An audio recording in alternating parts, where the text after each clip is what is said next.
હવે પત્રાંક 282 વવાણિયા ભાદ્રપદ વદ 14 ગુરુ 1947 પરમ વિશ્રામ સૌભાગ્ય. પરમ વિશ્રામ. કૃપાળદેવ કે છે કે આ જગતમાં કોઈ એવો પુરુષ નથી કે જેની સાથે અમે કંઈ મન ખોલીએ તો આ હૃદયરૂપ સૌભાગ્ય મળી આવ્યા. એક એવા યોગી જીવ કૃપાળદેવ કરતા 22 વર્ષ મોટા છે, 44 વર્ષ મોટા છે.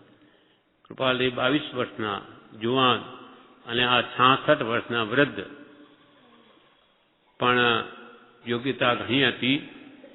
એટલે કૃપાળદેવ પ્રત્યે એમને પણ અન્યને પ્રેમ ભક્તિ પ્રગટી છે ને એમને પણ સૌભાગ્યભાઈનો સત્સંગ બહુ જ પ્રિય છે, કેમ કે યોગ્ય જીવ છે. તો એમને કેટલી ઊંચી દશાએ કૃપાળદેવ પહોંચાડી દીધા. કેવળ જ્ઞાન થશે તો કહીશ અંત સમય.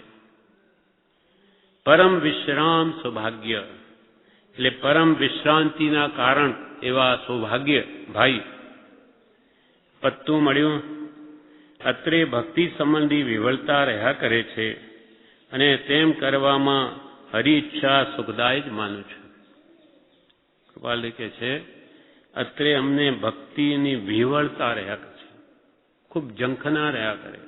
ભક્તિની પ્રવૃત્તિ ખૂબ છે, સમય મળતો નથી. એટલે અત્રે ભક્તિ સંબંધી વિહવલતા એટલે ઝંખના રહ્યા કરે છે અને તેમ કરવામાં હરિઈચ્છા સુખદાયક માનું છું.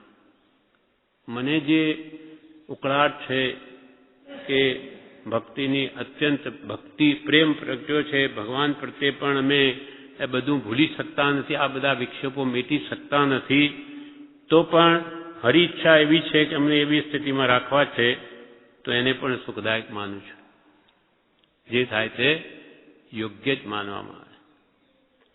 પત્ર મળ્યો. અત્રે ભક્તિ સંબંધી વિહવળતા રહ્યા કરે છે અને તેમ કરવામાં હરિઈચ્છા સુખદાયક જ માનું છું. મહાત્મા વ્યાસજીને જેમ થયું હતું તેમ અમને હમણાં વર્તે છે. મહાત્મા વ્યાસજીને જેમ થયું હતું તેમ અમને હમણાં વર્તે છે. શું થયું વ્યાસજીને તે કહે છે. આત્મદર્શન પામ્યા છતાં પણ વ્યાસજી આનંદ સંપન્ન થયા નહોતા. એટલે ઘણું બધું વ્યાસજીએ લખ્યું. આત્મદર્શન પણ થયું છતાં પણ કે છે વ્યાસજીને આનંદ સંપન્ન નહીં થયા નહોતા, આત્માનો આનંદ આવતો નહોતો. કારણ કે હરિરસ અખંડપણે ગાયો નહોતો. ભગવાનની ભક્તિમાં તન્મયતા આવી નહોતી. એટલે ગમે એટલું લખે કે વાંચે પણ પરમ પ્રેમમાં તન્મયતા ન આવે તો આત્માનંદ આવે નહીં. હરિરસ મોઘેરે મૂલ છે, શિરને સાટે વેચાયજી, શિરના સાટ્યારે સંતો જે કરે, મહારસ તેને દેવાયજી, હરિરસ મોઘે અમૂલ્ય છે. હરિરસ ઘણો મોંઘો છે. આપણને પ્રેમરૂપી મૂડી આત્મામાં છે, પણ ભગવાન પ્રતિ કેમ લાગતી નથી? તો કે એ પ્રેમ જગતમાં વેચાયેલો છે બધે. એ પ્રેમરૂપી મૂડી એટલે કેપિટલ ઓલરેડી ઇન્વેસ્ટેડ ક્યાં? દુનિયામાં. ક્યાં ઠેકાણે? થોડી સ્ત્રીમાં, થોડી પુત્રમાં, થોડી માન મોટાઈમાં, પૈસામાં. એ બધી પ્રેમરૂપી મૂડી બધી વેરાયેલી છે.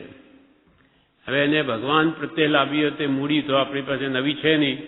મૂડી એટલે કેપિટલ. આપણા પૈસા જેટલા હોય એ બધા વપરાયેલા છે. ધંધામાં કોઈ વેપારી તિજોરીમાં 50 લાખ મૂકીને ધંધો ન કરે, બીજે ક્યાંય ક્યાંય એનાથી વેપાર કરે, વ્યાજમાં ગમે તે એનાથી નવું કેમ પેદા થાય એમ કરે. એટલે મૂડી એની પાસે જેમ હોતી નથી એમ આપણી પાસે પણ મૂડી જે છે પ્રેમરૂપી એ બધી વહેંચાયેલી છે. હવે બહારથી જ્યાં જ્યાં આપણે ઇન્વેસ્ટ કરી છે ત્યાંથી ઉઠાવી લેવી પડે તો એ પ્રેમ ભગવાનમાં લાગે. એટલે અહીંયા કે છે એ હરિરસ ઘણો જ મોંઘો છે. અમૂલ્ય છે. શિરને સાટે વેચાય. હરિનો માર્ગ છે સુરાનો, નહીં કાયરનો કામ જોને. પ્રથમ પહેલા મસ્તક મૂકી, વર્તી લેવું નામ જોને. હરિનો માર્ગ છે સુરાનો, નહીં કાયરનો કામ જોને. અહીંયા કાયરનું કામ નથી. મહાપુરુષો કે છે સંસારનો મોહ છોડવો સહેલો નથી, એ છોડે તે જ મહાન છે. તો કે હરિરસ તો અમૂલ્ય છે, પણ શિરને સાટે વેચાય. જેટલા શિરના સાટ્યા સંતો જે કરે તેને હરિરસ દેવાય. મરણીઓ થઈને યા હોમ કરી ઝુકાવી દે તે જ આ રસ પામે. એમ કારણ કે ઘણું બધું વ્યાસજીએ લખ્યું, પણ આનંદ સંપન્ન થયા નહોતા. કારણ કે હરિરસ અખંડપણે ગાયો નહોતો. ભક્તિ પ્રેમ રસ, ભક્તિ પરમ પ્રેમ રૂપા. એટલે સુંદર વિલાસમાં સુંદરદાસજી કવિ લખે છે, સુંદર વિલાસનો ગ્રંથ છે, તે કૃપાલે મુકને વાંચવા આપતા વેદાંતનો ગ્રંથ છે, છતાં ભક્તિ આદિનું નિરૂપણ એમાં બહુ શ્રેષ્ઠ હોવાથી તે વાંચવા આપતા. એમાં એક ગાથા સુંદરદાસજીએ લખી છે, જે પ્રવેશિકામાં પણ બ્રહ્મચારીજીએ એક ઠેકાણે લીધી છે. તેમાં કહે છે કે જ્યારે ભગવાન પ્રત્યે એને ભક્તિ જાગે ત્યારે એને બધું ઘર બાર દુકાન મકાન કે વ્યવહાર વેપાર બધું ભૂલી જાય. દુનિયા છે જ કે છે જ નહીં એવું જ થઈ જાય. હું મારો ભગવાન એ સિવાય એને કંઈ સાંભળે નહીં. એવી ભક્તિ જ્યારે પ્રગટે છે ત્યારે કેવો થઈ જાય છે? કોઈ ઉન્મત્ત એટલે ગાંડો માણસ હોય તે અહીં તહીં ગમે તેમ ફરતો હોય, શરીરને પણ પોતાની સંભાળ ન લે, એવી રીતે ભગવાનનો ભક્ત આખા જગતને ભૂલી જાય છે ભક્તિમાં. એ લખે છે કાવ્યમાં, પ્રેમ લગ્યો પરમેશ્વર સો તબ, ભૂલી ગયો સિગરું ઘર બારા. પ્રેમ લગ્યો પરમેશ્વર સો તબ, ભૂલી ગયો સિગરું ઘર બારા. જો ન મત ફિરે જીત ही चित ने करही न शरीर संभारा. जो न मत फिरे जीत ही चित ने करही न शरीर संभारा. श्वास उश्वास उठे सब रोम, चले द्रग नीर अखंडित धारा. सुंदर कौन करे नवदा विधि, छाकी पर्यो रस पी मतवारा. પ્રેમ લગ્યો પરમેશ્વર સો, ભગવાન પ્રત્યે જો સાચી પ્રીતિ લાગી ગઈ તો ભૂલી ગયો સિગરું ઘરબારા. સગળું ઘરબાર બધું ભૂલી જાય. જો ઉન્મત્ત ફિરે જીત હી તિત, ઉન્મત્ત એટલે ગાંડો થયેલો માણસ જ્યાં ત્યાં ભટકે, ને કરહીને શરીર સંભાળા, એ શરીરની સંભાળ એને લેતો નથી. જેમ કે માણજી શેઠ આ સભા મંડળનું મુહૂર્ત એમના હાથે કરાવેલું. કોને? પ્રભુશ્રીજીએ. એ મોટા શેઠ હતા તે સમયમાં. પછી પ્રભુશ્રી મળ્યા પછી અહીંયા રહેવા લાગ્યા. 10 દિવસ અહીંયા રહે, 20 દિવસ મુંબઈ રહે, એમ દર મહિને કરવા લાગ્યા. પછી ભક્તિ એટલી પ્રગટી કે રોજ દાઢી કરનારા 10 દિવસે દાઢી કરે નહીં. એટલે પૂનામાં કે છે નારાયણભાઈ કોઈ વ્યક્તિ હતા, એને પૂછ્યું કે આ કે શેઠ રોજે કેટલી ટાપટીપ કરનારા, હવે તો કંઈ કરતા જ નથી, એટલી બધી દાઢી વધી ગઈ. તો ત્યારે પ્રભુશ્રી શું કહે?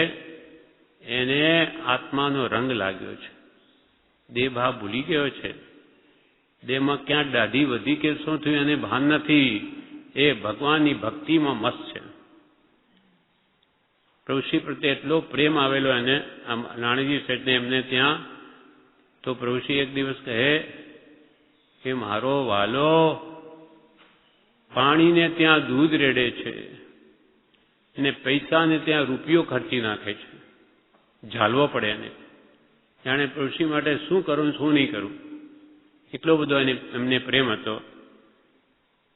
છેલ્લે પણ મરણ કેવું અદભુત થયું પ્રભુશ્રીએ કહ્યું કે માણજી શેઠનો દેહ છૂટી ગયો છે અને હવે એનું વિમાન બધા તીર્થોમાં દર્શન કરવા ફરે છે દેવ થઈને. એમ જેને હરિરસ જો ગાયો બહુ પ્રેમ ભક્તિથી, તેનું તો કામ થઈ ગયું. ભક્તિનો મહિમા અદ્ભુત છે. એ ભક્તિ ભગવાન મુક્તિ આપવામાં કૃપણ નથી, ભક્તિ આપવામાં કૃપણ છે. ભક્તિ જો આવે તો એની મુક્તિ તો થાય જ. ભક્તિ એટલે પ્રેમ. પ્રેમ આપણો સંસારમાં લાગેલો છે, એ પ્રેમ ભગવાનના ગુણો પ્રત્યે આવતો જ નથી. એ આવે તો પ્રભુશ્રી કે તારું કામ થઈ ગયું. પ્રભુશ્રી કે છોકરાના લગ્નમાં જે હરખ આવે તેવો પ્રભુ અહીંયા આવતો જ નથી. કોઈ દિવસ કે એને અંતરનો ઉમળકો જ આવતો નથી. બધું ઉપર ઉપરનું થાય છે. પ્રેમ લગ્યો પરમેશ્વર સો તબ, ભૂલી ગયો શીઘરું ઘર બારા, જ્યો ન મત ફિરે જીત હિત ને કરહી ન શરીર સંભારા. બળી કેવું થાય એની સ્થિતિ? શ્વાસ ઉચ્છ્વાસ ઉઠે, શ્વાસ પડી જાય ના. ભગવાનની ભક્તિમાં એટલો પ્રેમ છે, આંખમાંથી પાણી ઝરવા માંડે પ્રેમનું, એને ભાન નથી. શ્વાસ ઉચ્છ્વાસ ઉઠે સબ રોમ, ચલે દ્રગ નીર અખંડિત ધારા, સુંદર કોન કરે નવદા વિધિ, છાકી પરયો રસ પી મતવારા. આવો ભક્તિનો રસ પીને કોણ છકી ગયો એવો કોણ છે આ જમાનો? નવદા ભક્તિ કરનારો. ભક્તિના 9 પ્રકાર છે: શ્રવણ, કીર્તન, ચિંતવન, વંદન, સેવન, ધ્યાન, લઘુતા, સમતા, એકદા, નવદા, ભક્તિ પ્રમાણ. 9 પ્રકારે ભક્તિ છે. ખાલી ગાવું જ એમના ભક્તિ નથી. સાંભળવું, ચિંતન કરવું, શ્રવણ કરવું, મનન કરવું, શ્રવણ મનન નિધિધ્યાસન અથવા શ્રવણ મનન ચિંતવન વંદન કરવું, સેવન સેવા કરવી, ધ્યાન કરવું, લઘુતા કરવી લાવવી, લઘુતા, સમતા, એકતા, નવધા ભક્તિ પ્રમાણ. ભક્તિના 9 પ્રકાર છે. તો કે સુંદર કોણ કરે નવધા વિધિ.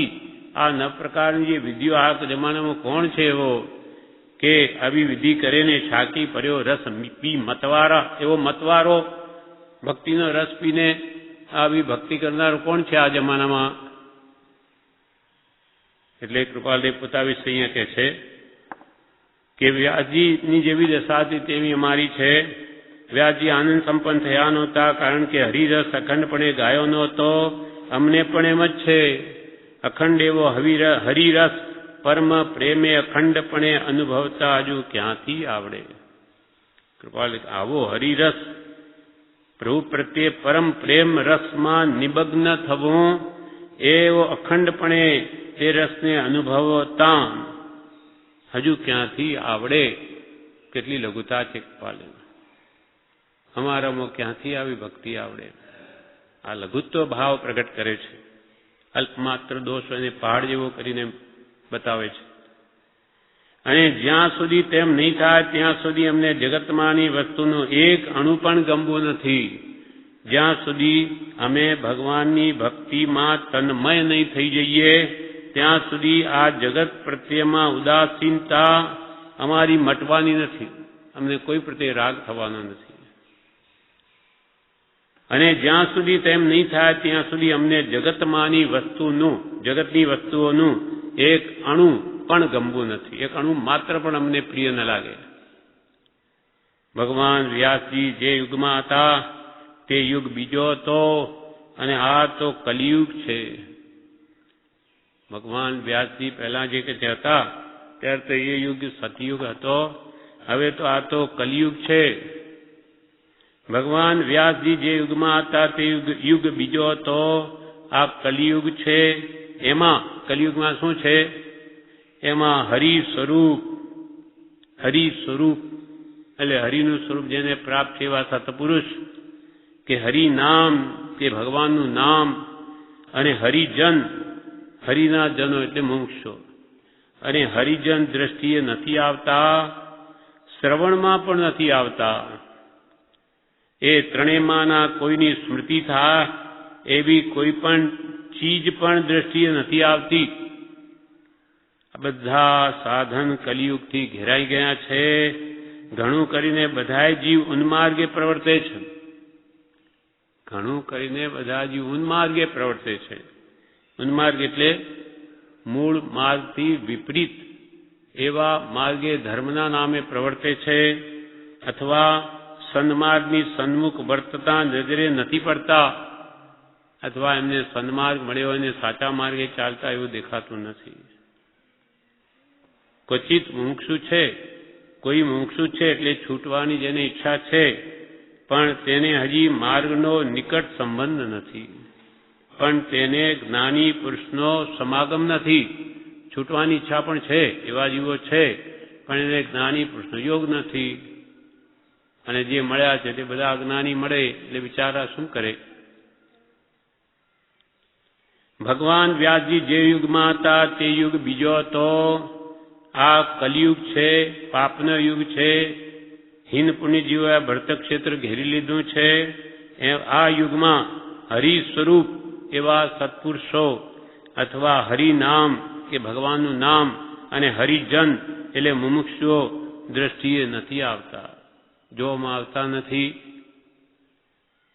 શ્રવણમાં પણ નથી આવતા કે ફલાણા ઠેકાણે આવા મુમુક્ષુઓ છે એવું કંઈ સાંભળવા મળતું નથી.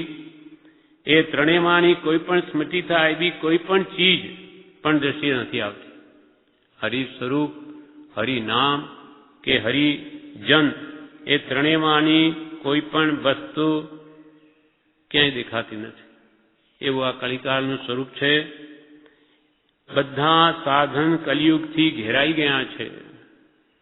એટલું બધું પાપ વધી ગયું કે મૂળ માર્ગ જ દબાઈ ગયો છે. બધા સાધન કલિયુગથી ઘેરાઈ ગયા છે. ઘણું કરીને બધા જીવ ઉન્માર્ગે પ્રવર્તે છે. ધાર્મિક ક્રિયાઓ તો ઠેકાણે ઠેકાણે ઘણી થાય, પણ તે બધું મૂળ માર્ગથી વિપરીત છે. ઘણું કરીને બધા જીવ ઉન્માર્ગે પ્રવર્તે છે, અથવા સન્માર્ગની સન્મુખ વર્તતા નજરે નથી પડતા કે ભાઈ આ સાચા માર્ગે જઈ રહ્યા છે એવું પણ દેખાતું નથી. ક્વચિત મુમુક્ષુ છે એટલે કે કોઈ મુમુક્ષુ છે જેને જન્મથી છૂટવાની ઈચ્છા છે, પણ તેને હજી માર્ગનો નિકટ સંબંધ નથી. કોઈ એવા જ્ઞાની પુરુષનો તેને યોગ નથી. એટલે શું કરે? બડી કૃપાલદેવ કાળનું સ્વરૂપ કેવું છે તે લખે છે. નિષ્કપટીપણું પણ મનુષ્યોમાંથી ચાલ્યા ગયા જેવું થયું છે. કપટ રહિતપણું નથી, હવે સરળતા નથી.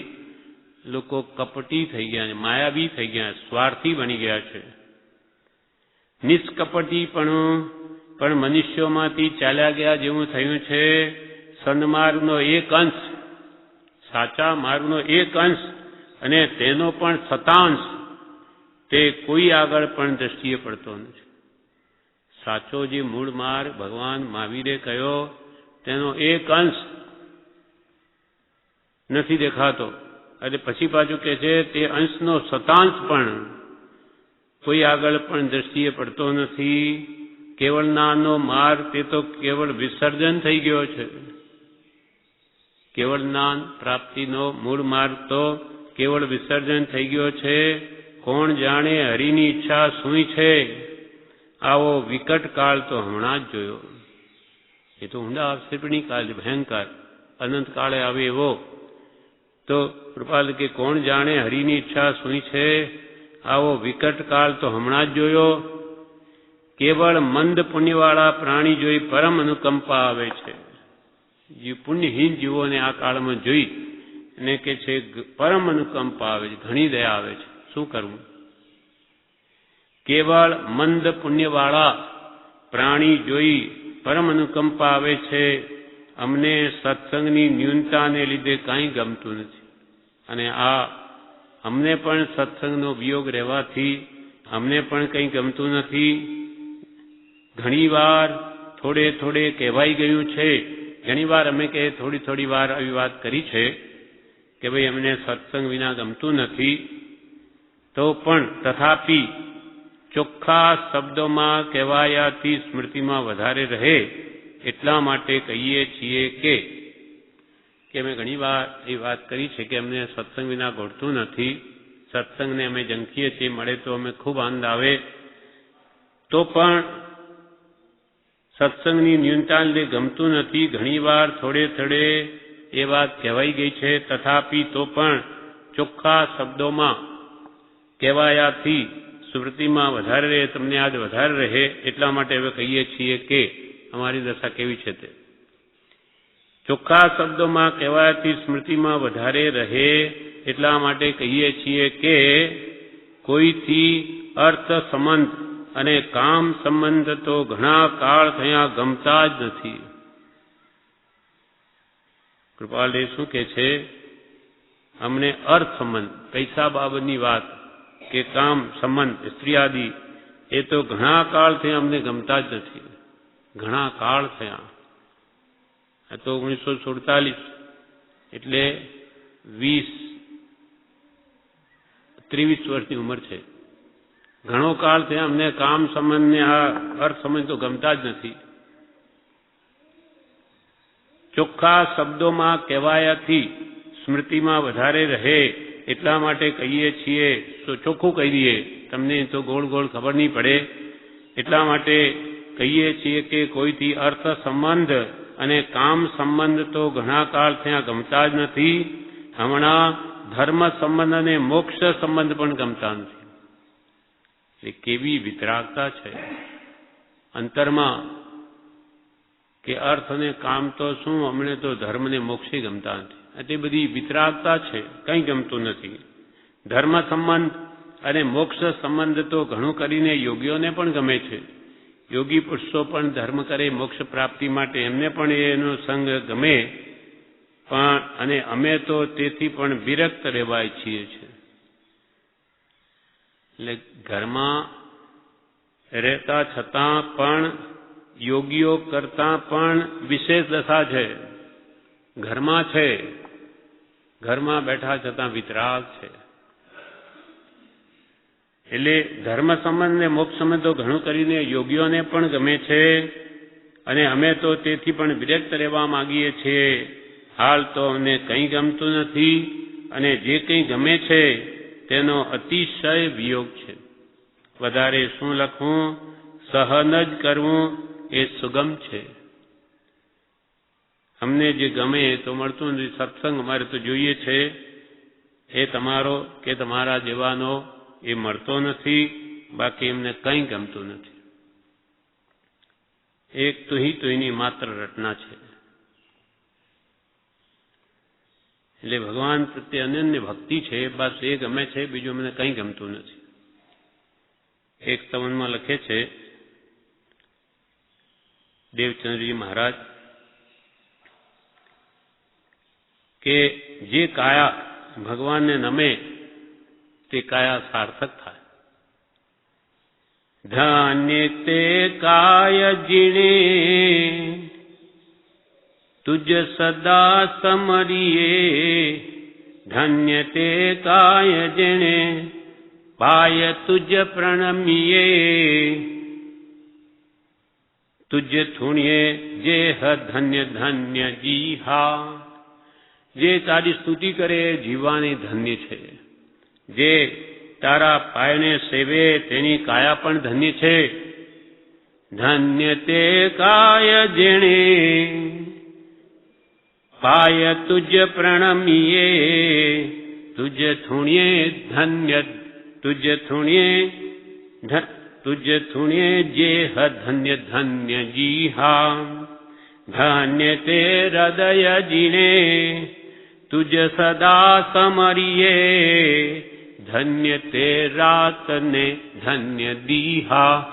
કે જેનું હૃદય પણ ધન્ય છે, કે જે હૃદયમાં તું વસે છે, સદા તને સમરે સહજાત્મ સ્વરૂપને. ધન્ય તે હૃદય જીણે તુજ સદા સમરીએ, ધન્ય તે રાતને ધન્ય દીહા. કોડી છે દાસ વિભો તાહરે ભલ ભલા, માહરે દેવ તું એક પ્યારો.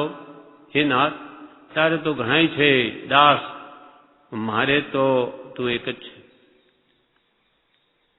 કોડી એટલે કરોડો.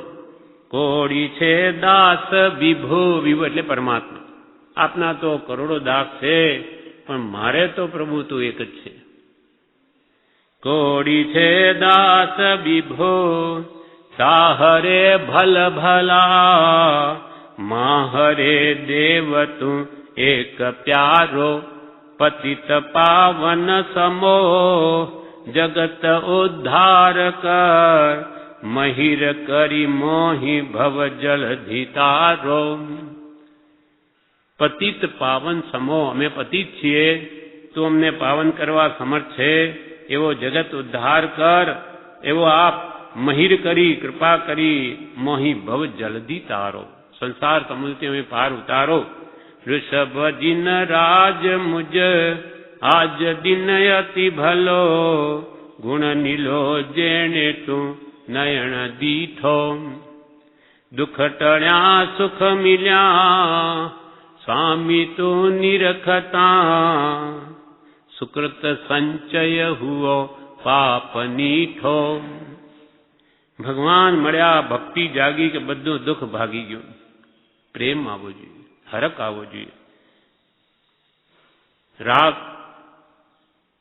એ સંસારી જીવોનો, સંસારીઓ પ્રત્યે રાગ હોવાથી એની રાગથી રાગ દશા વધે છે.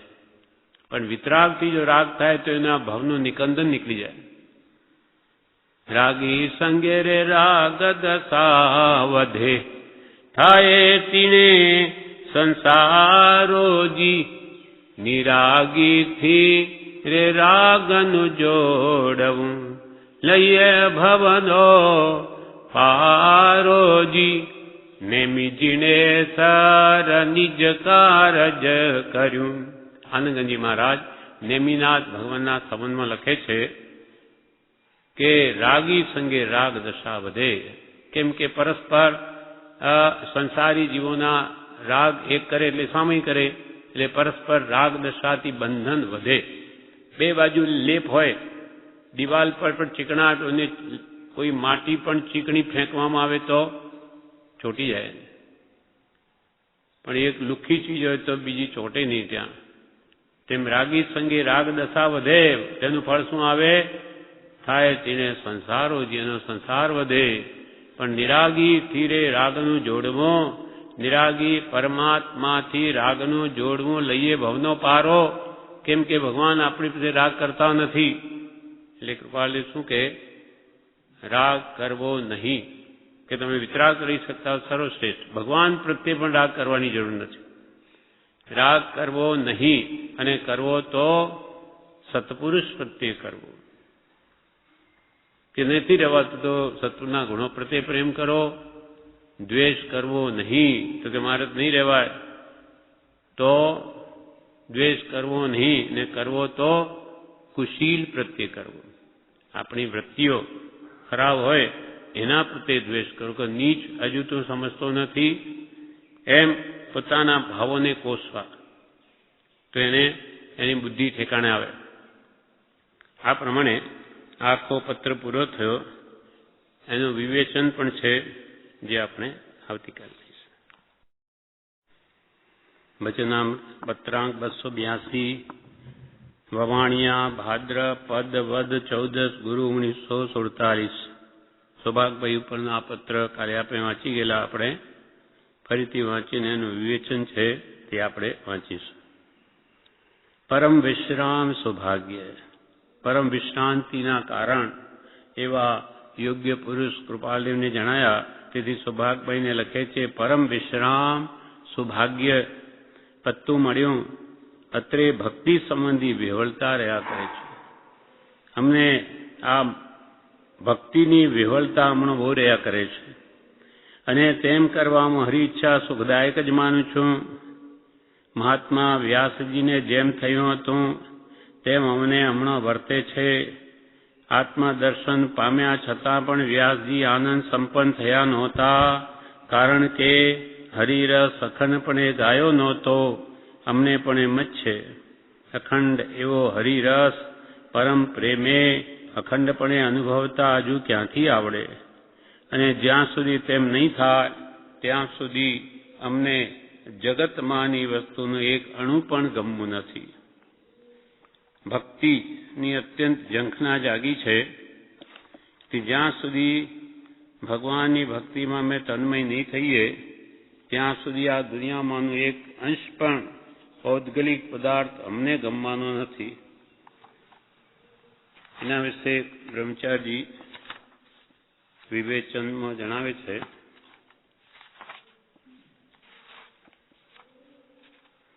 પત્રાંગ 282.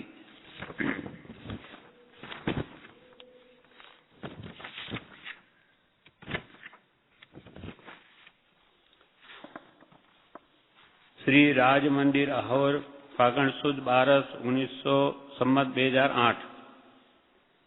સત્સંગનો યોગ હોય તો જીવને શાંતિ થાય છે. સત્સંગનો યોગ હોય તો જીવને શાંતિ થાય છે. આત્મ સ્વરૂપ ઓળખ્યા પછી તેમાં રસ આવે છે. તન્મયપણે ભક્તિ રસ ગાય ત્યારે શાંતિ થાય. આ જગતનું સ્વરૂપ વિચારે તો વૈરાગી થાય એવું છે. જગતમાં ક્યાંય સુખ નથી. અખંડપણે હરિરસ ગાયા વિના શાંતિ ન થાય. સમ્યક દર્શન થયા પછી મોક્ષની રુચિ થાય છે. પછી કંઈ ગમે નહીં. હરિરસ મોંઘે અમૂલ્ય છે. સત્સંગનો યોગ હોય તો જીવને વિષય કસાય શમે છે, એટલે અંતરમાં શાંતિ અનુભવાય છે. સત્સંગનો યોગ હોય તો જીવને શાંતિ થાય છે. આત્મ સ્વરૂપ ઓળખ્યા પછી તેમાં રસ આવે છે. જ્યાં સુધી સ્વરૂપની ઓળખાણ પણ નહીં થાય, આત્મ સ્વરૂપની કે આત્મા કેવો સુખરૂપ છે, ત્યાં સુધી એને પ્રાપ્ત કરવાની ઝંખના પણ ન જાગે, ઈચ્છા પણ ન થાય. આત્મ સ્વરૂપ ઓળખ્યા પછી કે આ પ્રવૃત્તિ કે આત્મા જેવો કોઈ દેવ નથી. સૌથી શ્રેષ્ઠ વસ્તુ આ જગતમાં કોઈ હોય તો છે આત્મા. અનંત ગુણનો ધામ છે. દ્રવ્યમાં પરમ સુખરૂપ દ્રવ્ય, જે જ્ઞાનથી યુક્ત સ્વપર પ્રકાશક એવી કોઈ વસ્તુ આ જગતમાં છે તો આત્મા જ છે. એક આત્માને કાઢી નાખીએ આપણે આ જગતમાંથી કે આત્મા જાણે છે જ નહીં, તો પછી શું રહે? બધું જડ, બધું મળદા જેવું. આજે કંઈ પણ શોભા છે તે આત્માને લઈને છે. બાગ બગીચામાં આપણે ફરવા જઈએ ત્યાં શું જોવા જઈએ? ફૂલોના રંગબેરંગ. પણ એમાં ચેતન છે તો શોભે. બધું ઝાડ સુકાઈ ગયા હોય તો ત્યાં ઉભું જવાનું મન નહીં થાય. આપણે અહીંયા બધા બેઠા છીએ, આપણામાં ચેતન એવો આત્મા નીકળી જાય તો બધા મળદા સ્મશાન થઈ જાય. જે કંઈ પણ શોભા છે તે આત્માની છે. આત્મા જેવો કોઈ દેવ નથી. સર્વથી શ્રેષ્ઠ એ છે એટલે કૃપાલ કે આત્માથી સૌ હીન. અને તે કોણે સમજાવ્યો? તે તો પ્રભુએ આપ્યો. મને તો ખબર જ નથી કે આત્મા નામનું દ્રવ્ય આ શરીરમાં રહે છે અને એ સ્વપર પ્રકાશક છે. પોતાને પણ જાણે છે, સર્વને જણાવે એવી એ આત્મામાં અનંત શક્તિ રહેલી છે, તે ખબર જ નથી. સદગુરુએ એની જાણ કરી. તો આત્મ સ્વરૂપ ઓળખ્યા પછી તેમાં રસ આવે છે. તન્મયપણે ભક્તિ રસ ગાય ત્યારે શાંતિ થાય. તન્મયપણે જગતને ભૂલી અને ખરેખર તો આત્માને પરમાત્માનું એક રૂપ થઈ જવું તે પરાભક્તિની છેવટની હદ છે. પણ જગતને ભૂલીને તન્મયપણે ભક્તિરસ ગાય ત્યારે શાંતિ થાય. કૃપાલદેવે લખ્યું છે કે ગમે તે શાસ્ત્ર વાંચીને કે વિચારીને પણ કાર્ય તો એક જ સિદ્ધ કરવાનું છે, તે એ કે જગતની વિસ્મૃતિ કરવી અને સતના ચરણમાં રહેવું, સત્પુરુષની આજ્ઞામાં રહેવું અને જગતને ભૂલી જવું તો પરમ શાંતિ અનુભવાય. તન્મયપણે ભક્તિરસ ગાય ત્યારે શાંતિ થાય. આ જગતનું સ્વરૂપ વિચારે તો વૈરાગ્ય થાય એવું છે. વિચાર નથી આવતો આપણને. આ જગતમાં કાંઈ સુખ નથી.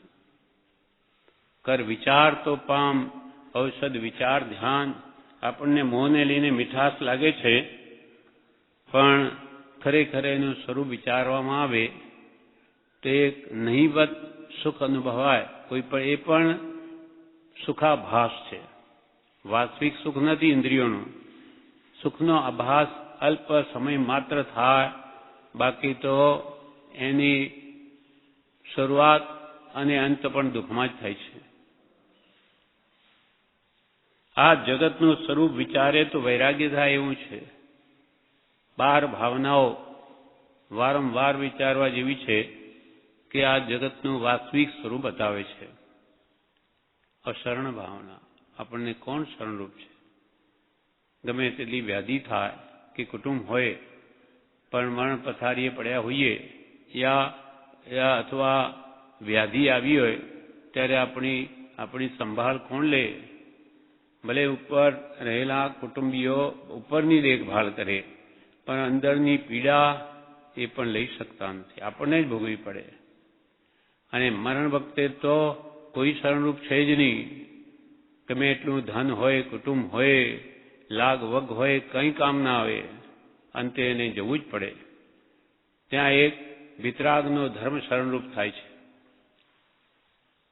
કેમ કે ધર્મ શું સમજાવે કે તું તો આત્મા છું, આ દેહનું મરણ છે, તને મૃત્યુ છે જ નહીં. તું તો કોઈ કાળે જન્મ્યો જ નથી, તો મરણ ક્યાંથી હોય? આત્મા તો અજર, અમર અને અવિનાશી ને દેહાતીત સ્વરૂપ છે. અજર, અમર, અવિનાશી ને દેહાતીત. અજર, જરાવસ્થા આત્માને નથી. બાળપણમાં પણ આત્મા જ હતો, યુવા વયમાં પણ એ જ છે, અને વૃદ્ધાવસ્થા મળપે જ રહેવાનો. એમ જરાવસ્થા પણ આત્માને નથી, યુવાવસ્થા પણ આત્માને નથી. બાલા દીવે ત્રણનું જ્ઞાન એકને થાય. આત્મા સાવ જુદો જ છે. અમર છે, કોઈ કાળે મરતો નથી. મરી ગયો તો અહીંયા ક્યાંથી આવ્યો? આગલા ભાવમાં જે કર્મો આપણે બાંધ્યા તે ભોગવીએ છે, અને આપણું જ કરેલું નહીં ભોગવતા હોય તો કોનું કરેલું ભોગવીએ છીએ? તો કે ભાઈ મારા જ કરેલા કર્મ ભોગવું છું. ક્યાં કર્યા? આગલા ભાવમાં. તો તું જ્યાં આવ્યો? તો કે હું જ આવ્યો. તો પછી આગલા ભાવમાં મર્યો નહીં? તો કે ના, નહીં મર્યો. આગલા ભાવમાં નહીં મૂવો તો હવે આ ભાવમાં મરશે? એમ વિચારે કરીને વારંવાર એ વાતને દ્રઢ કરવામાં આવે તો એને મરણનો ભય ટળી જાય. નમે મૃત્યુ કતો ભીતી. મને મરણ જ નથી તો મને ભય શાનો? અજર, અમર ને અવિનાશી ત્રિકાળમાં એનો નાશ નથી. જોકે આત્માનો જ નહીં. આ જગતમાં રહેલી સર્વ વસ્તુઓનો નાશ છે જ નહીં. પૌદ્ગલિક વસ્તુનો પણ નાશ નથી, મૂળ દ્રવ્યનો. જેમ કે આ મકાન બન્યું, આ મહાસ્કંદ અનંતા પૂતગલ પરમાણુ ભેગા કર્યા ત્યારે આ બિલ્ડિંગ બની. એક સમય આવશે 500,000 વર્ષ પછી માનો કે તૂટી જાય તો એ પરમાણુ ક્યાં ગયા? માટીમાં પડી ગયા. એના એ પરમાણુ કંઈ આ વિશ્વમાંથી બહાર ગયા નથી. આજે ઈંટ રૂપે હોય, પથ્થર રૂપે હોય, કાલે એ જ પરમાણુ અનાજ રૂપે પણ થઈ શકે, સોના રૂપે પણ થઈ શકે. પરમાણુનો નાશ નથી. પૂતગલનો મુખ્ય નાનામાં નાનો ભાગ પરમાણુ. આત્માનો નાનો ભાગ એક પ્રદેશ કહેવાય, અસંખ્યાત પ્રદેશી આત્મા છે. સમયનો નાનામાં નાનો ભાગ એક સમય કહેવાય, કાળનો. એમ નથી કોઈ કાળ દ્રવ્ય કે ધર્માસ્તિકા, અધર્માસ્તિકા કે પૂતગલ, કોઈ પણ દ્રવ્યનો નાશ નથી. આત્માનો નાશ તો છે જ નહીં, તો શું બીજા દ્રવ્યોનો નાશ છે? ના, એ પણ એમને એમ રહે. તો શાનો નાશ થાય? પર્યાયનો, એની અવસ્થાનો નાશ થાય. એટલે કૃપાલદેવ કહે, હોય તે હનો નાશ નહીં. આ જમાનામાં, આ જગતમાં હમણાં જે પદાર્થો છે તેનો ત્રિકાળમય નાશ નથી. એ જન્મ્યા, નવા આવ્યા પરમાણુ કે નથી એનો નાશ થાય? હોય તે હનો નાશ નહીં, નહીં તે હ નહીં હોય. આજે જે પરમાણુ નથી કે પ્રદેશ નથી એ અનંત કાળ પહેલા પણ નહોતા, અને અનંત કાળ પછી પણ એનો નાશ નહીં થાય. હોય તે હનો નાશ નહીં, નહીં તે હ નહીં હોય. એક સમય તે સૌ સમય ભેદ અવસ્થા જોય. એક સમયમાં જે વસ્તુ આજે છે તે સર્વ સમયમાં છે. કોઈ પણ વસ્તુ છે દ્રવ્યમાંની એક સમય તે સૌ સમય તો ભેદ શાનો? ભેદ અવસ્થા જ હોય. અવસ્થામાં જ લઈ જાય છે એ કપડું, અને પ્રતિ સમયે કાળ જૂનું ખાય છે. કપડું ભલે કોઠીમાં મૂકી રાખ્યું હોય પેટીમાં, એને 25-30 વર્ષે જો ખોલીએ જીર્ણ થઈ જાય, આમ ફાટવા લાગે. અરે મેં તો વાપર્યું જ નથી. અને તો કે ભાઈ કાળ તો જૂનું ખાય છે, પ્રતિ સમય એમાં પરિવર્તન ચાલુ જ છે. તેમ એ અવસ્થાઓ પ્રતિ સમય બદલાય. દરેક દ્રવ્યની પર્યાયનો વર્તમાન કાળ કેટલો? એક સમય માત્ર. બીજા સમયે તો એ દ્રવ્ય બદલાઈ જ ગયું, એની અવસ્થા બદલાઈ જ ગઈ. આપણી ઉંમર નાનામાંથી મોટા થયા કે હવે વૃદ્ધાવસ્થા આવશે ત્યારે શરીરે સળ પડશે, એક દિવસે નથી થતું. એની ક્રિયા પ્રતિ સમય ચાલુ છે. મોટો થાય બાળક દેખાય, પણ અંદર ક્રિયાઓ ચાલુ જ હોય. આપણે અનાજ ખાધું, પેટમાં જે ક્રિયાઓ ચાલુ છે એની પાછળની, અને સપ્ત ધાતુ એ પસાર થઈને પછી એની શક્તિ વીર્યાદિ બને, દેખાય છે આપણને, પણ ક્રિયા ચાલુ જ છે પ્રતિ સમયે. દરેક દ્રવ્યનો પ્રોસેસ કોઈ દિવસ બંધ નથી. તેમ આત્મા સ્વભાવે વર્તે તો સ્વભાવનો કરતા, રાગદ્વેષ ભાવમાં વર્તે તો વિભાવનો કરતા. દરેક દ્રવ્યનો પરિણમનશીલ એવો સ્વભાવ છે. સ્વભાવ છે પરિણમવું, નવું નવું રૂપ ધારણ કરવું, એવો દરેક દ્રવ્યનો એવો સ્વભાવ છે. અને સ્વભાવે કા શંકા, સ્વભાવનો કદી અભાવ નહીં થાય. કોઈ કે લીંબુ ખાટું જ કેમ? એ શેરડી જેવું મીઠું કેમ ન થાય? તો કે ભાઈ એનો સ્વભાવ છે. અથવા મોસંબી કે દાડમ એ લીંબુ જેવી કેમ નહીં થાય? દરેક દ્રવ્યનો ગુણધર્મ છે, સ્વભાવ છે. સ્વભાવને કોઈ બદલી ન શકે. તેમ આત્માનો સ્વભાવ શું? જ્ઞાન દર્શન, જાણવું, દેખવું. એ કોનો સ્વભાવ? સ્વભાવ કહો, ધર્મ કહો, એક જ છે. વસ્તુ સહાવો ધમ્મો, વસ્તુનો સ્વભાવ એ જ એનો ધર્મ છે. આત્માનો સ્વભાવ શું? જ્ઞાન દર્શન ચારિત્ર, જાણવું. જાણ કોણ કરે? એક આત્મા જ. આ જગતમાં બીજું કોઈ પદાર્થ જાણી શકે નહીં કે હું કોણ છું. દેખવું, દેખો ગુણ, જ્ઞાન દર્શન ગુણ પણ આત્માનો, અને ચારિત્ર ગુણ એટલે સ્વભાવમાં સ્થિર રહેવું, એ પણ ગુણ આત્માનો જ છે. પણ આપણા આ ત્રણેય ગુણ વિપરીત રૂપે પરિણમ્યા છે. દરેક આત્માનું જ્ઞાન તો છે જ, પણ એ મિથ્યા રૂપે પરિણમેલું. જાણે છે, પણ શું જાણે? તો કે દેહને આત્મા જાણે, દેહને હું એમ જાણે, આ કુટુંબ ધનાદિ મારા જાણે. તો કે આ મિથ્યા છે, તારા નથી. તો એકલો આવ્યો આ બધું અહીંયા મૂકીને જવાનો. તો જાણવું ગુણ આત્માનો જ છે, પણ એ મિથ્યા રૂપે પરિણમેલો છે. એને હવે સમ્યક પરિણમાવો છે. જેમ છે તેમ એને જણાવવું છે ને મનાવવું છે. એનું નામ જ તો જ એ સ્વભાવમાં આવે ધર્મ. હું દેહથી ભિન્ન આત્મા છું. આ સમ્યક જ્ઞાન કહેવાય. જે મૂળ માર્ગમાં બોલ્યા છે, દેહાથી ભિન્ન આત્મા, ઉપયોગી સદા અવિનાશ.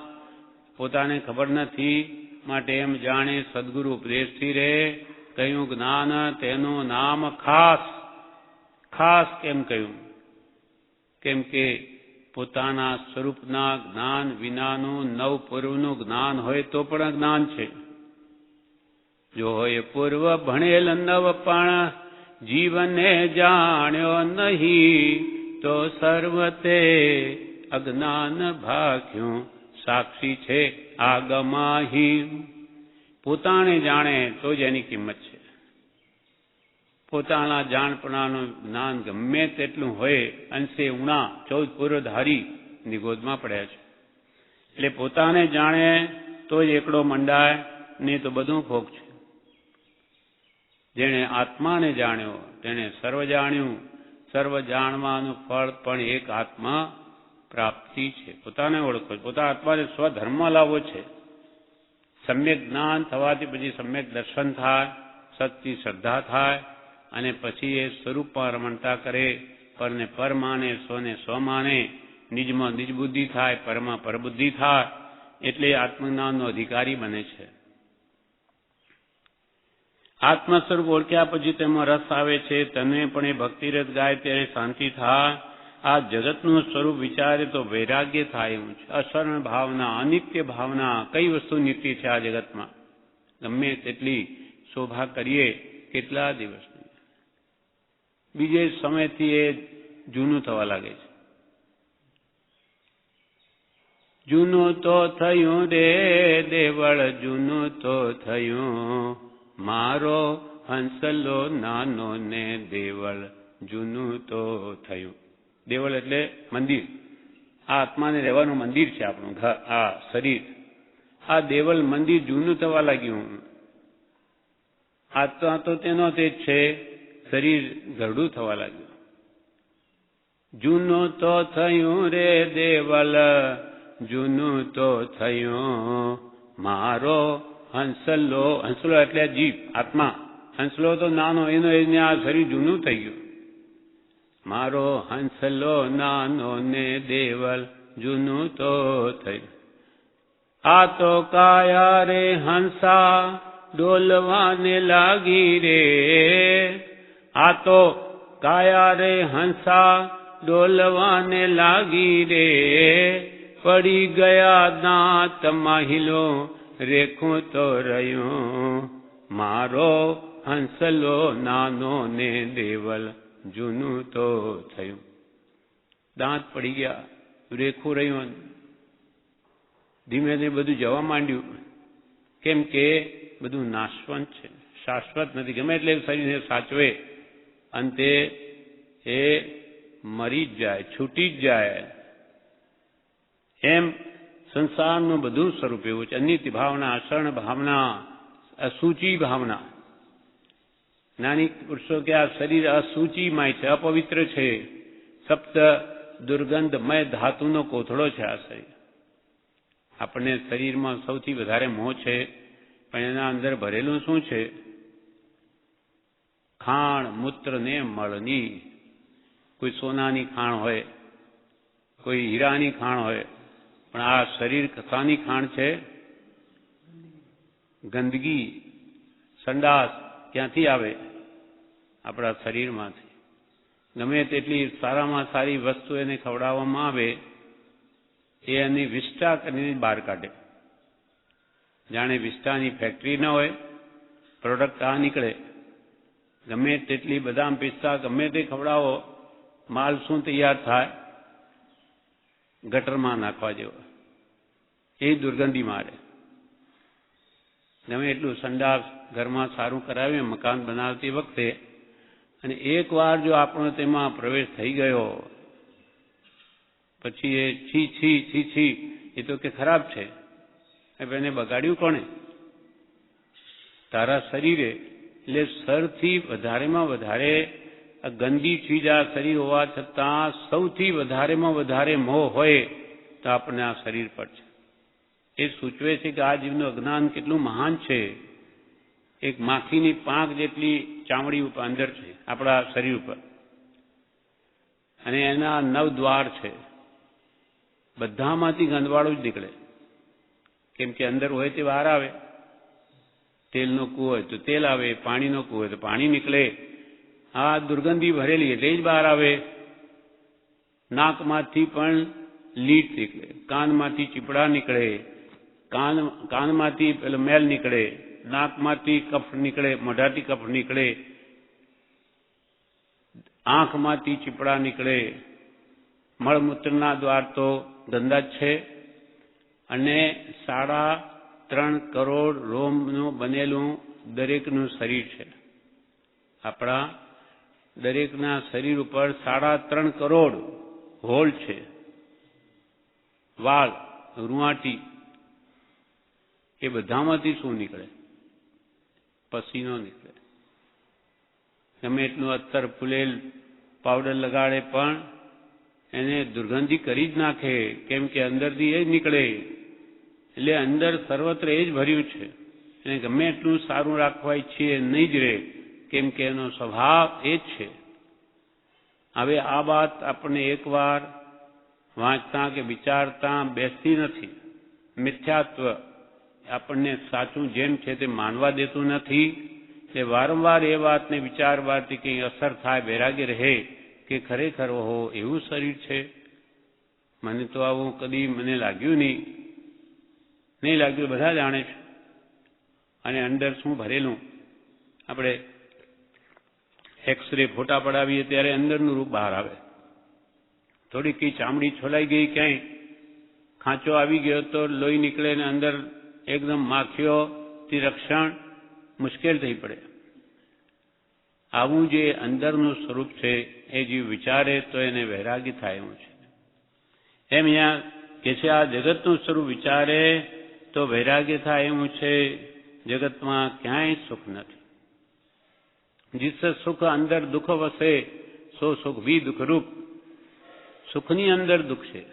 કેટલી બધી મહા મહેનતે આપણે સંસારમાં અલ્પમાત્ર ઇન્દ્રિય સુખ મેળવવા પ્રયત્ન કરીએ, એના પાછળની મહેનત કેટલી, અને સુખા ભાવ ક્ષણ માત્ર, એટલે કે છે ત્યાં સાચું સુખ નથી. અખંડપણે હરિરસ ગાયા વિના શાંતિ ન થાય. સમ્યક દર્શન થયા પછી મોક્ષની રુચિ થાય છે. ખરેખર આત્મજ્ઞાન થાય પછી એને સંસારની કોઈ વસ્તુ ગમે નહીં. વ્યાસજીને નારદ ઋષિ મળ્યા ત્યારે વ્યાસજીએ કહ્યું, મેં ઘણા શાસ્ત્રો લખ્યા છે પણ શાંતિ થઈ નહીં. નારદ ઋષિએ કહ્યું કે ભક્તિમાં લીન થાઓ. ત્યાર પછી વ્યાસજીએ ભક્તિ વિશે લખવું શરૂ કર્યું હતું કે ભાઈ તમે એટલું બધું લખ્યું વાંચ્યું પણ તમને શાંતિ ન મળી, તો હવે તમે ભક્તિમાં લીન થાઓ, ભગવાનની ભક્તિમાં તન્મય થઈ જાઓ, કેમ કે બધું કરીને કરવાનું એ જ છે. કૃપાલે લખ્યું, ગમે તે જપ તપ ક્રિયા કે શાસ્ત્ર અધ્યયન કરીને પણ એક જ કાર્ય સિદ્ધ કરવાનું છે, તે એ કે જગતની વિસ્મૃતિ કરવી અને સતના ચરણમાં રહેવું. ગમે તે જપ કરો, તપ કરો, શાસ્ત્રાધ્યયન કરો, એ કરીને જગતની વિસ્મૃતિ કરવાની છે, જગતને ભૂલી જવાનું છે.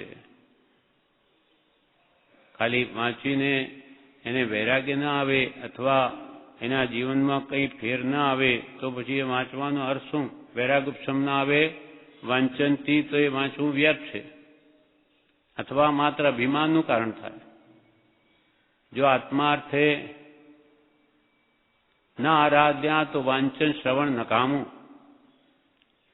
આજીવિકા કીર્તિ મદ માટે સાધે બંધન સામું. અહો હો પરમ શ્રુત ઉપકાર ભવીને શ્રુત પરમ આધાર.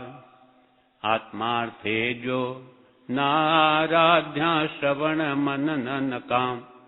આત્માર્થે જો શાસ્ત્રો આત્માના કલ્યાણ માટે નહીં આરાધ્યા તો વાંચન શ્રવણ બધું નકામ. બ્રહ્મચારી પ્રજ્ઞાઓને લખે છે સત્શ્રુતના ઉપકારના પાઠમાં, આત્માર્થે જો નારાધ્યા વાંચન શ્રવણ નકામું.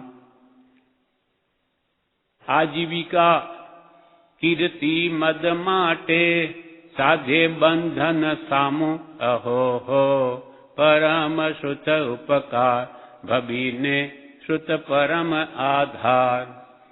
કે એથી મારી આજીવિકા ચાલશે, હું વાંચીને સંભળાવીશ, મને લોકો પૈસા આપશે, આજીવિકા ચાલશે મારી. ભગવાનના વચનોને આજીવિકા માટે ઉપયોગ કર્યો. એને પોતાનું કલ્યાણ નથી કરવું, પૈસા જોઈએ તો મારે. આજીવિકા કાં કીર્તિ, લોકો વાવા કરશે કે હો તમે તો બધું જાણો છો, બહુ જાણો છો, એટલે આવી કીર્તિ માન મોટાઈ મળશે. આજીવિકા કીર્તિ મદ માટે, એનો પછી અહંકાર રહે કે હા હું તો કેવો છું, બીજા હું જાણે, આમ કરીને એનો અહંકાર વર્તે. આજીવિકા કીર્તિ મદ માટે સાધ્યે બંધન સામો. આવી રીતે જો જ્ઞાનનો ઉપયોગ કરે તો એ છૂટવાને બદલે એને કર્મ બંધનનું કારણ થાય, એને શાસ્ત્ર શસ્ત્રરૂપ થઈ પડે. ગુરુગમ વીણ સૌ શાસ્ત્રો શસ્ત્રો અપાત્રને દુઃખદાયી. ગુરુગમ વીણ, ગુરુગમ વગર ગુરુ આ ગમ આપે કે ભાઈ તું શાના માટે વાંચે છે, તારા વિષય કથાએ ઘટાડવા, એના બદલે તે શું આ માંડ્યું છે? પણ ગુરુની તો ગમ લે જ નહીં, સમજ લે નહીં, સ્વચ્છંદે વાંચે વિચારે તો ગુરુ ગમ વિન સહુ શાસ્ત્રો શસ્ત્રો અપાત્ર ને દુઃખદાયી. અપાત્ર જીવને દુઃખદાયી છે એ શાસ્ત્રો. સુપાત્ર ને આધાર પરમ છે, યોગ્ય જીવને પરમ આધારરૂપ છે. એને વૈરાગોપશમના પ્રબળ કારણરૂપ શાસ્ત્રો છે. સુપાત્ર ને પરમ આધાર, સપાત્ર ને પરમ આધાર છે. સુપાત્ર ના ગુરુગમ વીણ સૌ શાસ્ત્રો શસ્ત્રો અપાત્ર ને દુઃખદાયી. સુપાત્ર ને આધાર પરમ છે, પરમ એટલે ઉત્કૃષ્ટ. સુપાત જીવને પરમ આધારરૂપ છે શાસ્ત્રો. ગુરુ વિરહે સુખદાયી. આજે ગુરુનો વિરહ છે આપણે, પ્રત્યેક જોગ નથી, પણ એમની વાણી પ્રત્યક્ષ છે. એટલે ગુરુ વિરહે પણ આ સુખદાયી છે આ શાસ્ત્રો. એમ વ્યાસજીને નારદ ઋષિ મળ્યા ત્યારે વ્યાસજીએ કહ્યું કે મેં ઘણા શાસ્ત્રો લખ્યા છે પણ શાંતિ થઈ નહીં. ત્યારે નારદ ઋષિએ કહ્યું કોને? વ્યાસજીને, કે ભક્તિમાં લીન થાઓ. તમે ભગવાનની ભક્તિમાં તન્મય થઈ જાઓ તો તમને શાંતિ મળી જશે, જગત ભૂલાઈ જશે. ત્યાર પછી વ્યાસજીએ ભક્તિ વિશે લખવું શરૂ કર્યું હતું. કોઈએ પ્રશ્ન કર્યો બ્રહ્મચારીજીને, ભક્તિ કેમ નથી જાગતી? અમને કે છે ભક્તિ અંદરથી કેમ નથી જાગતી, ભગવાન પ્રત્યે પ્રેમ કેમ નથી આવતો? ત્યારે પૂજ્યશ્રી કહે, જીવને બીજી સંસારની ભક્તિ છે. ભક્તિ એટલે પ્રેમ. ભક્તિ પરમ પ્રેમ રૂપા. પરમ પ્રેમનું બીજું રૂપ ભક્તિ છે. સત્પુરુષો પ્રત્યેની ભક્તિ એટલે પ્રેમ એ પ્રશસ્ત રાગ છે, શુભ રાગ છે. અને જગતવાસી જીવો પ્રત્યેનો પ્રેમ ભક્તિ એ અશુભ રાગ છે. ભક્તિ કેમ નથી જાગતી? પૂજ્યશ્રી કહે, જીવને બીજી સંસારની ભક્તિ છે. ભક્તિ એટલે સંસારમાં પ્રેમ છે. સવારથી સાંજ સુધી દેહ અને કુટુંબની ભક્તિ કરે છે. ભક્તિ તો કરે છે, કોની કરે છે? દેહની, શરીરની ટાપ ટીપની. આ આપણે સુંદર રહે, વ્યવસ્થિત રહે, લોકો જોઈને રાજી થાય. લોકો તો આપણી સામે કેટલું જોતા હશે, દરેક બતાવાય છે હું કેવો છું. પણ આ જીવને હું કેવો છું બીજા જાણે. બીજા તો જાણે છે કે નહીં, પણ પોતાને બતાવવાની ઈચ્છા છે. એમ સવારથી સાંજ સુધી દેહ એટલે શરીર અને કુટુંબની ભક્તિ કરે છે. એ એને ગમે છે. એ એને ગમે છે. એ જ કારણથી ભક્તિ નથી ગમતી. આ ગમે છે, પ્રેમરૂપી મૂડી એને લગાડી દીધી છે. એટલે પછી ભગવાન પ્રત્યે પ્રેમ ક્યાંથી આવે? એને ગમે છે, સંસાર ગમે છે, દેહને કુટુંબની ભક્તિ કરે છે, તે એને ગમે છે. એ જ કારણથી ભક્તિ નથી ગમતી. જીવને સંસારમાં હજુ પ્રેમ છે. તે ઉઠી સંસાર ઝેર જેવો લાગે ત્યારે ભક્તિ જાગે. સંસાર ઝેર જેવો લાગે ત્યારે કે છે એની ભક્તિ જાગે. પછી સંસારના કામો એને ગમે નહીં, પછી ના ગમે. કેમ કે ભગવાનના ગુણો પ્રત્યે પ્રીતિ થઈ ગઈ. ભક્તિ નથી થતી એ દુઃખ છે. ભક્તિ હોય તો મુક્તિ સહેજે આવે. ભક્તિ હોય તો મુક્તિ સહેજે આવે, અને ભક્તિ વગર મુક્તિ મળે નહીં. ભક્તિ પણ કેવી હોવી જોઈએ? નિષ્કામ. કોઈ પણ ઈચ્છા નહીં, ભગવાન પાસે ભક્તિ કરીને કંઈ માગવું નહીં. નહીં તો એ પછી ભાડા જ થઈ ગઈ. આપણે કુલી કર્યો હોય તો એને પછી 5-50 રૂપિયા આપીને પતી ગયું. તેમ ભગવાન પાસે ભક્તિ કરીને ભગવાન મારું આટલું કામ કરી લેજો એવી જો ઈચ્છા રાખીએ તો એ ભક્તિ નથી, તે તો ભાડાયત. એટલે સ્તવનમાં લખ્યું છે, ભક્તિ નથી તે તો ભાડાયત, જે સેવા ફળ જાચે. ભક્તિ નહીં તે તો ભાડાયત જે સેવા ફળ જાચે. દાસતી કે જે ધન ભરી નિરખી, દાસતી કે જે ધન ભરી નિરખી, કેકીની પર નાચે સેવા સારજો જીનની મન સાચે. પણ મત માગો ભાઈ સેવા સારજો જીનની મન સાચે. ભક્તિ નહીં જે ભગવાન પાસે એનો બદલો માંગે કે મને દેવલોક આપજો, મને કુટુંબ આપજો, મને પૈસા આપજો, તો કે આ તારી ભક્તિ સાચી નથી. એ તો લેણ દેણ છે. હું તમારી ભક્તિ કરું છું ને, તમે મને કેમ ના આપો? એમ એને સંસાર માંગે છે. ભક્તિ નહીં તે તો ભાડા જે સેવા ફળ જાચે. ખરો દાસ તો કોણ? દાસ તીકે તે જ ખરો દાસ. દાસ તીકે જે ઘન ભરી નિરખી, ઘન એટલે વાદળા, નિરખી એટલે જોઈને, વાદળાને જોઈને કેકીની પરે નાચે. કેકી એટલે મોર. ઘનઘોર વાદળ આવ્યા હોય, ઘટાછાઈ હોય, એટલે આકાશમાં વાદળાઓ ખૂબ આવી ગયા હોય, તેને જોઈને મોર નાચી ઉઠે.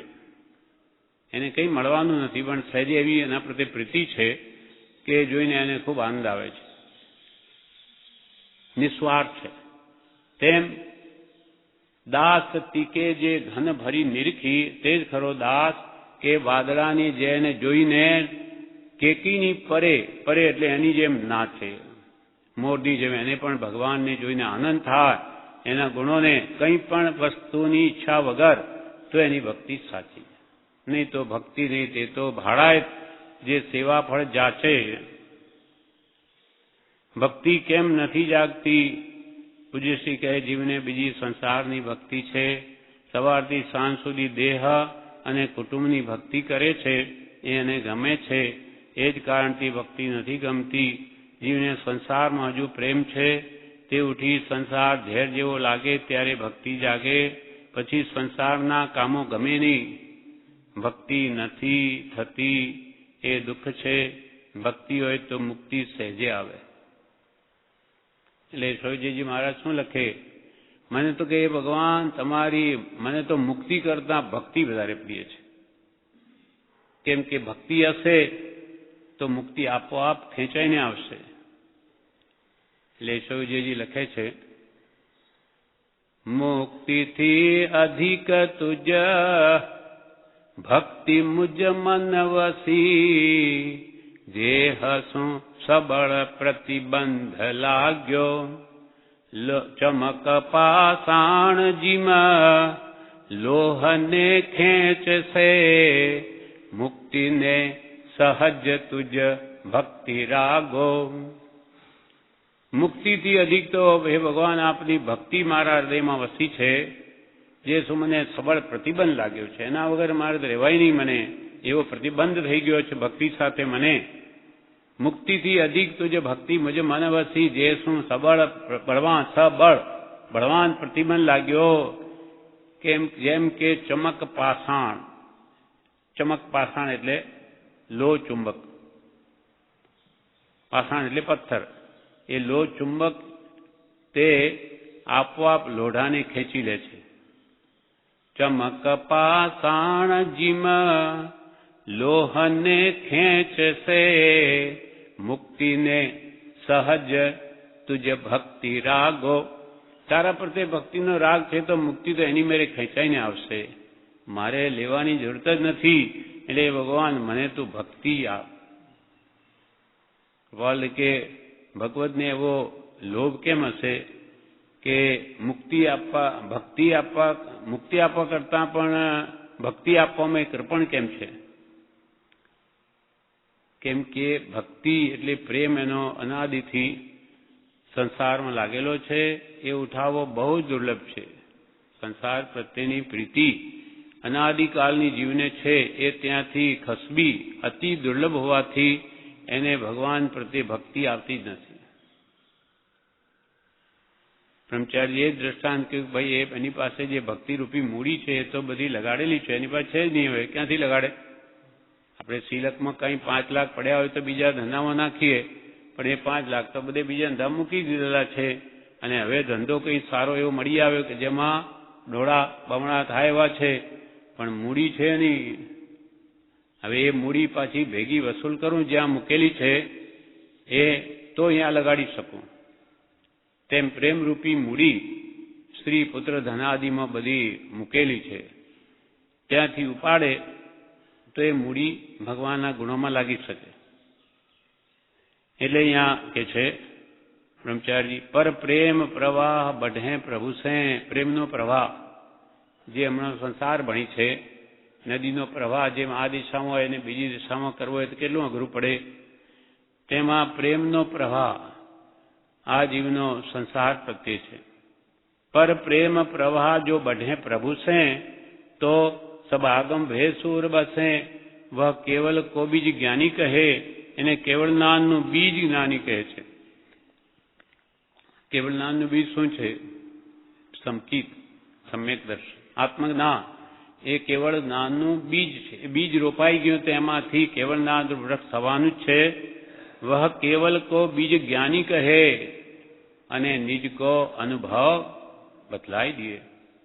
પોતાને સાક્ષાત પોતાના આત્માનો અનુભવ થાય, પણ ક્યારે થાય? પર પ્રેમ પ્રવાહ બઢે પ્રભુ સે. તો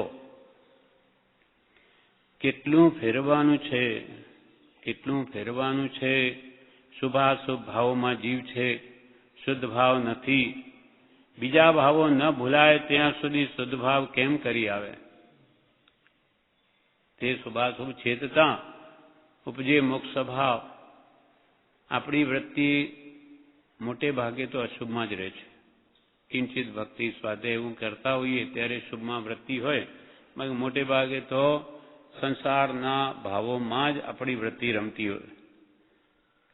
પણ તે શુભ કે અશુભ ભાવોમાં જીવ છે, શુદ્ધ ભાવ તો એને છે નહીં. શુદ્ધ ભાવ મુજમાં નથી. બીજા ભાવો ન ભૂલાય ત્યાં સુધી શુદ્ધ ભાવ કેમ કરી આવે? જગત પ્રત્યે વૈરાગ્ય વિશેષ રાખવો, આત્માને હિતકારી શું છે એવો વિવેક આવે ત્યારે ભક્તિ પ્રગટે. મારા આત્માને કલ્યાણરૂપ શું છે એ વાત જ્યારે જીવથી સમજાય ત્યારે ખરી ભક્તિ ભગવાન પ્રત્યેને જાગે છે. જીવે પ્રેમ બીજે વેરી નાખ્યો છે. જીવે પ્રેમ બીજે વેરી નાખ્યો છે. કાળ ફરી ગયો છે. પહેલા સતયુગમાં તો મહાપુરુષના યોગ આદિની અનુકૂળતા સહેજે મળી આવતી, પરંતુ આ કાળમાં તો ભગવાનનું નામ પણ સાંભળવાને ન મળે એવું થઈ ગયું છે. પરંતુ આ કાળમાં તો ભગવાનનું નામ પણ સાંભળવાને ન મળે એવું થઈ ગયું છે. જીવ ધર્મના સ્થાનોમાં પણ બીજી ઈચ્છા રાખે છે. ધર્મના સ્થાનો ભગવાન પાસે જાય ત્યારે પણ ઈચ્છા તો સંસારની જ લઈ જાય. શંખેશ્વર પાર્થનાથ દર પૂનમે જનારા છે. મુંબઈથી કે છે ટ્રેન જાય, પણ શું ભાવો લઈને જાય? પોતાની તકલીફો ભગવાન આગળ મૂકે. ભગવાન તમારું કામ કરશે. નવરા બેઠા છે ને એટલે સોંપી આવે એમને, બીજે મહિને પાછો આવીશ, મારું કામ કરી લેજો. આ ભગવાનને તો કેટલી ઉપાધિ વધી જાય. હજારો જણાના કામ કરવાના. આપણે એક ઘર સંભાળવું હોય તો બહુ ભારે પડી જાય, તો હજારોના કામ કરવા અને એ પાછા બધાના પુણ્ય પાપના હિસાબ રાખવા. આપણે એક દુકાનનો હિસાબ રાખવા તો મહેતાજી રાખીએ, એકાઉન્ટન્ટ. આટલા બધાનો આ બધો હિસાબ કોણ રાખે? હવે કેટલા મહેતાજી જોઈએ? કોમ્પ્યુટર જેવું પણ એમને પાસે હોય તો ઠીક, એ તો પાછું ભારે પડી જાય ભગવાનને. આ બધા ખતામણી કરવીને બહુ અઘરું પડી જાય. આવી કલ્પનાઓ જે ભગવાન પાસે કરે છે આ લૌકિક મિથ્યાત્વ છે. અનંત સંસાર વધારે. ભગવાન પાસે સંસાર મંગાય જ નહીં. કેમ કે ભગવાન પોતે કેવા હતા? સૌથી પુણ્ય વિશેષ હોય તો તીર્થંકરોનો હોય. હવે દેવો હજારો લાખો દેવ ઇન્દ્રો બધા એમની સેવામાં હોય. એમની ઈચ્છા નથી પણ એમના કલ્યાણ વગેરે 64 ઇન્દ્ર બધા હાજર રહે આવા પુરુષો પણ એ સંપત્તિને ઠોકર મારી, ઝેર માની અને છોડીને ચાલી નીકળ્યા. અને આપણા જેવા ભગવાન પાસે માગે કે મને આ સંસાર આપો. ભગવાન આપશે? ભગવાન તો પોતે ઝેર સમજીને છોડીને નીકળી ગયા. જેમ આપણું બાળક હોય, સોમલ નામનું વિષ આવે, મોઢામાં ખાવા લાગે તો કૃપાલય કહે છે કે રડાવીને સોમલ લઈ લેવો. માં લઈ લે, મા બાપ એને ખાવા નહીં દે. કેમ કે એને બાળકને તો બિચારાને ખબર નથી કે એથી હું મરી જઈશ, પણ મા બાપ જાણે છે. તેમ આપણને ખબર નથી કે આ પરિગ્રહ આપણને સંસારમાં ડૂબાડી દેશે, પણ ભગવાન તો જાણે છે. એટલે એ માગે પણ નહીં આપે.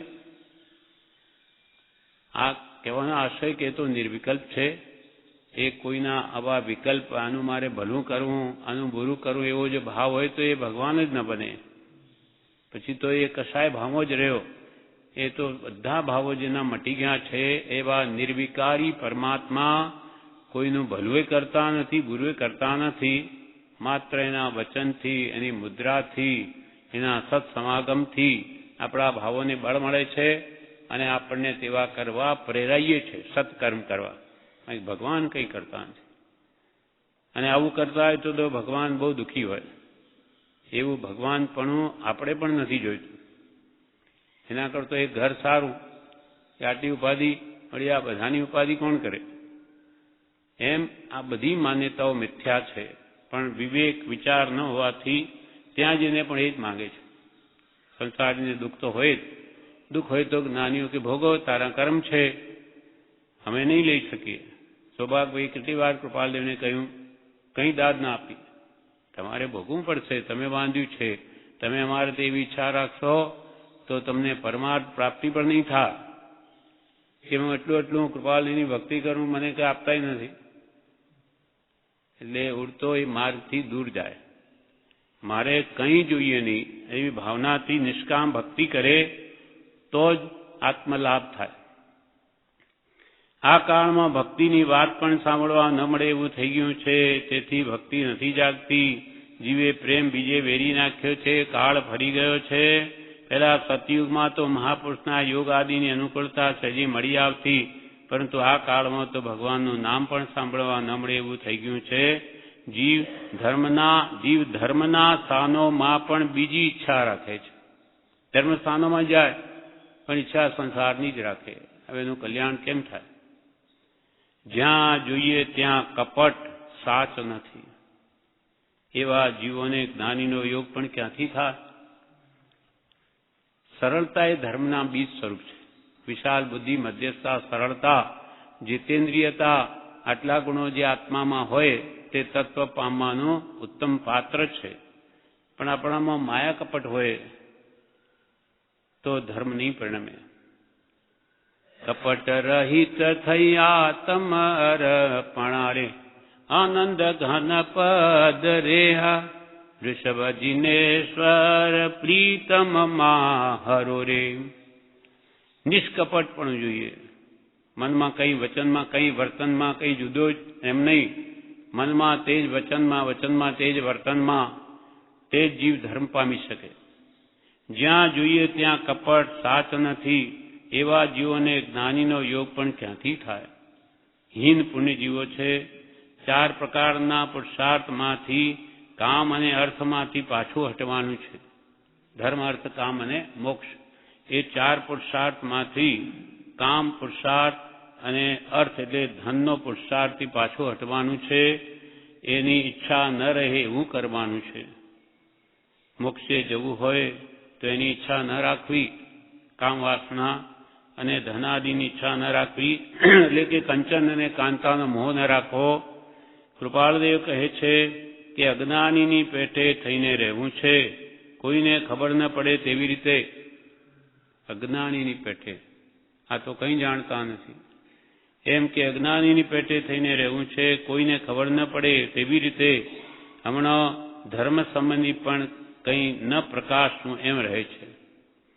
એટલે કૃપાલદેવને કંઈ બહાર બતાવવાનું છે નહીં. માત્ર ઉદયાધીન વૃત્તિ છે. ઉદય હોય તો બોલે, તો બોલે પણ નહીં. કેવળ જ્ઞાન થયા પછી પણ આયુષ્ય ભલે કરોડો વર્ષનું બાકી હોય, 1 કરોડ પૂર્વ સુધીનું હોય, અને 8 વર્ષની ઉંમરે કેવળ જ્ઞાન થઈ જાય. માનો કે એને ઉદય નથી જો બોલવાનો, તો એ કરોડો વર્ષ સુધી મૌન જ રહે. એટલે આ પત્રમાં નું વિવેચન આપણે વાંચ્યું. ફરીથી એક પત્ર ટૂંકામાં વાંચી જઈ પછી આગળ ચાલીએ. પરમ વિશ્રામ સુભાગ્ય પત્તું મળ્યું, અત્રે ભક્તિ સંબંધી વિવલતા રહ્યા કરે છે, અને તેમ કરવામાં હરિચ્છા સુખદાય જ માનું છું. મહાત્મા વ્યાસજીને જેમ થયું હતું તેમ અમને હમણાં વર્તે છે. આત્મદર્શન પામ્યા છતાં પણ વ્યાસજી આનંદ સંપન્ન થયા નહોતા, કારણ કે હરિરસ અખંડપણે ગાયો નહોતો. અમને પણ એમ જ છે. અખંડ એવો હરિરસ પરમ પ્રેમે અખંડપણે અનુભવતા હજુ ક્યાંથી આવડે? અને જ્યાં સુધી તેમ નહીં થાય ત્યાં સુધી અમને જગતમાંની વસ્તુનું એક અણુ પણ ગમવું નથી. ભગવાન વ્યાસજી જે યુગમાં હતા તે યુગ બીજો હતો.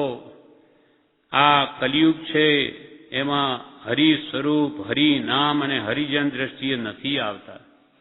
એ સતયુગમાં હતા વ્યાસજી, પણ આ તો કલિયુગ છે, એમાં હરિ સ્વરૂપ એટલે સત્પુરુષો, હરિનું સ્વરૂપ જેને પ્રાપ્ત છે, હરિનામ એટલે ભગવાનનું નામ, અને હરિજન એટલે મુમુક્ષુઓ, ક્યાંય દ્રષ્ટિમાં નથી આવતા, દેખામાં આવતા નથી. કૃપાલય કે છે શ્રવણમાં પણ નથી આવતા, સાંભળવા નથી આવતા. એ ત્રણેયમાંના કોઈની સ્મૃતિ થાય એવો એવી કોઈ પણ ચીજ પણ દ્રષ્ટિએ નથી પડતી. બધા સાધન કલિયુગથી ઘેરાઈ ગયા છે.